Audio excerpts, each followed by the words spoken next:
2028 সালে মার্কিন প্রেসিডেন্ট নির্বাচন কে ধরবেন রিপাবলিকানদের হাল।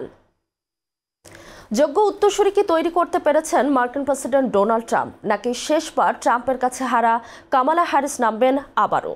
এসব প্রশ্নেরই উত্তর খোঁজার চেষ্টা করেছেন শাহরিয়ার আহমেদ।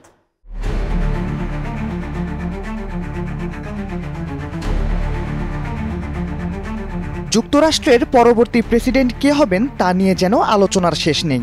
একদল বলছেন ট্রাম্প তৃতীয় মেয়াদে ক্ষমতায় আসতে পারবেন না, কারণ মার্কিন সংবিধানে সেই সুযোগ নেই। অন্য দল বলছে চলমান ভাইস প্রেসিডেন্টকে আগামী নির্বাচনে প্রেসিডেন্ট পদে দাঁড় করিয়ে দিয়ে তাকে অপসারণ করে ক্ষমতায় আসতে পারেন ট্রাম্প। তবে নির্ভরযোগ্য কোনো সূত্র থেকে এ খবর জানা যাচ্ছিল না চলমান মার্কিন ভাইস প্রেসিডেন্ট জেডি ভ্যান্স আদৌ নির্বাচনের জন্য লড়বেন কিনা। তবে এ কথাটি স্পষ্ট করে বলেছেন মার্কিন পররাষ্ট্রমন্ত্রী মার্কো রুবিও। তিনি বলেছেন আগামী নির্বাচনে প্রেসিডেন্ট পদে ডোনাল্ড ট্রাম্প নয়, রিপাবলিকানদের হয়ে প্রেসিডেন্ট পদে লড়বেন জেডি ভ্যান্স। এ কথাও শোনা যাচ্ছে ভ্যান্স যখন প্রেসিডেন্ট পদের জন্য লড়বেন তখন ভাইস প্রেসিডেন্ট পদের জন্য লড়বেন মার্কো রুবিও।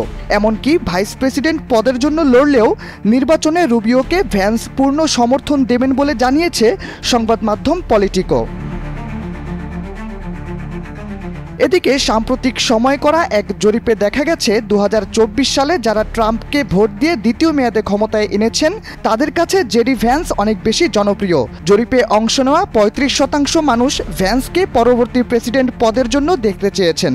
তাদের মধ্যে কেবল 28% মানুষ চান পুনরায় ট্রাম্পই আমেরিকার ক্ষমতায় আসুক। তবে তা যেহেতু মার্কিন আইন সিদ্ধ নয়, তাই সেই আশা এখন কম। অন্যদিকে 28 সালের নির্বাচনকে ঘিরে যেমন মহাপরিকল্পনা করছে রিপাবলিকানরা, সেখানে বসে নেই ডেমোক্রেটরা। বলাই বাহুল্য বিশ্বের রাজধানী বলে পরিচিত নিউ ইয়র্ক সিটি এখন ডেমোক্রেটদের দখলে। পাশাপাশি গতবারের নির্বাচনে পরাজিত হওয়া কমলা হ্যারিসও আভাস দিচ্ছেন তিনিও লড়বেন প্রেসিডেন্ট পদের জন্য।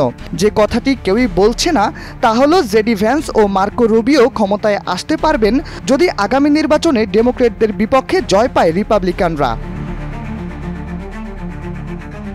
গুঞ্জন উঠেছে মার্কিন নির্বাচনের দেরি আরও 3 বছর। এত আগে কেন দলটি ভবিষ্যৎ নিয়ে এতটা চিন্তিত, যেখানে ট্রাম্প তার দ্বিতীয় মেয়াদের ক্ষমতায় 3 বছর পার করে ফেলেছেন? বিশেষজ্ঞরা বলছেন নিউ ইয়র্কে রিপাবলিকানরা জয়ী হতে না পারা হতে পারে একটি সংকেত রিপাবলিকানদের জন্য। অন্যদিকে গাজা ইস্যু ও পৃথিবীতে চলমান যুদ্ধগুলোতে যুক্তরাষ্ট্রের অবস্থান এখন আরও অনেক বেশি প্রশ্নবিদ্ধ।